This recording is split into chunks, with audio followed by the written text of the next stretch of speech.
Hi everyone, I'm Joel Marcy, a developer advocate at Facebook. So I'm here doing an AMA, or Ask Me Anything, and I've received some great questions to talk about today. But before I get started, I want to acknowledge the really unique times we find ourselves in, with the world a bit turned on its head, so to speak. Firstly, my best wishes to everyone during this time. I hope everyone watching is healthy and safe. And I wanted to give a shout out to all of the nurses, doctors, and medical professionals on the front lines helping those that are sick, putting their own lives at risk. They are heroes, all of them. As is the case for many, I'm working from home, recording this from my office. Our team plans to provide a lot of online content, video, audio, and written. Led by my colleague, Cami Williams, we are pivoting our media program to hopefully provide both useful and fun information. And I hope we can add a bit of levity to what otherwise are pretty stressful times. So with that, let's get started. First question is, how did I get into developer advocacy? Well, okay, so being a DA is a relatively new path for me, given how long I've been in the industry. It all started when I joined Facebook. I came in as a technical writing contractor in 2013 to help document and launch a programming language they were developing called Hack. It was apparent during those 2 years that I was doing more than just technical writing. I was helping formulate an open source strategy, writing code, and writing tools to support both Hack and its runtime HHVM. When I joined full-time at Facebook in 2015, my title was documentation engineer. So I was writing, of course, and I even helped form an official documentation engineering team within the company. But I was still very engaged in advocacy type work on the open source side. I officially switched to becoming a developer advocate in 2017 and joined the Facebook open source team to manage the overall open source program there. Next question. What considerations do you make when deciding to open source an internal tool or library?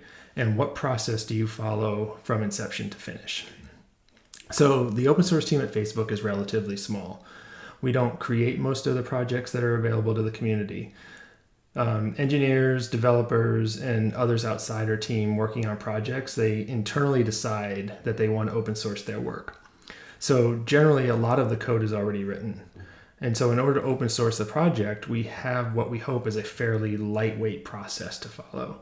We ask a series of questions about the project, how it will be supported, the community expectations, etc. As needed, we may get some legal or communication approvals as well. And then we decide if the project is like a research project or an experimental project or one that is more production related.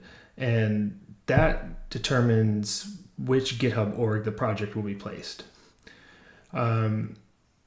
We create the repo, and then the project owners have a series of checkup items to follow before we make it public. Those checkup items can include like appropriate license, code license headers, readmes, and those sorts of things. So these have to pass, those checkup items have to pass before we flip the switch to make the repo public. Finally, a project can go live, potentially with some supporting tweets, blog posts, etc., depending on the project in question. Next is how does Facebook support open source projects? So the open source team at Facebook consists of two kind of sister teams. There's a developer advocacy team and a software engineering team. The software engineering team focuses on open source tooling to help support open source projects efficiently and easily. For example, if the source of truth of the code is internal, we have a tool called ShipIt that allows for almost instantaneous syncing with GitHub. We expose various GitHub and CI settings that allow project owners to turn things on with the flip of a switch. Now, of course, tooling can only go so far, and it is on both our team and the project owners to make sure we actively engage with the project, from answering issues, reviewing pull requests, etc. So next question is developer advocacy more about empowering developers to use the open source tools that Facebook develops, or empowering them to contribute to improving these tools? So that's a very good question, and I think the answer is both, but I'd like to try to tackle that question from another direction. So developer advocacy to me is being an advocate for developers. Pretty simple.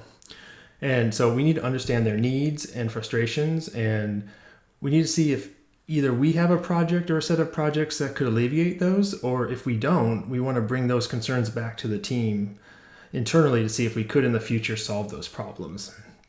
So in that case, that is a form of trying to empower developers to use Facebook's open source projects. So that said, as a developer advocate, I would have no qualms in recommending a project outside of Facebook if it met the needs of a developer. Now, regarding empowering developers, developer advocacy is definitely all about that too. From appropriate licenses to great documentation, particularly around how to contribute, we really want our open source projects to be community available and in many cases community driven. Next question, what is your top objective for Docusaurus? So Docusaurus is a project that actually was born directly out of the Facebook open source program. We wanted a way to allow our projects to easily spin up a website for documentation that also allows for a consistent UX across those projects with common features like search and versioning, and also making sure that the websites themselves are easily updatable. So simply put, we want Docusaurus to be a go-to choice for open source projects when they are thinking about a web presence and documentation.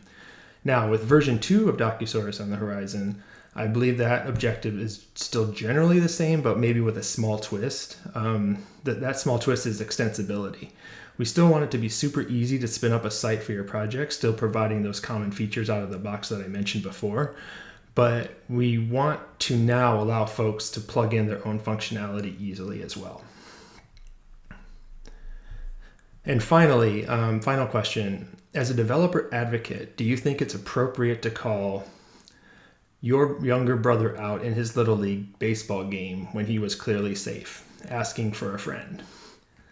So D. Marcy on Twitter asked this, and I'm so glad he did. So the year was circa 1998 or so. My younger brother Derek is playing Little League baseball in North Carolina. I was asked to be the second base umpire in his game. And Derek makes a run towards second base and I believe slides, and the ball is in the second baseman's hands and tags him. There was a long pause as I make this decision, and I finally call him out. Yeah, I know, I call my own little brother out, right? Outrage ensues in my family and on his team. How could I call Derek out on a play like that? And there were like chants of clearly safe and all these things erupting as well. Now, I kind of remember the play like this.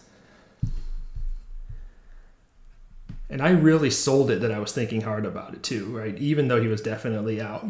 I didn't want to call my brother out. I wanted to find a way to call him safe, but integrity and nepotism avoidance won the day. So I did what I had to do, and it is one of those moments that still to this day gives me nightmares. And with that, I want to thank everyone for watching this AMA. Subscribe to our channel and be informed of future content, including more AMAs with other DAs on our team.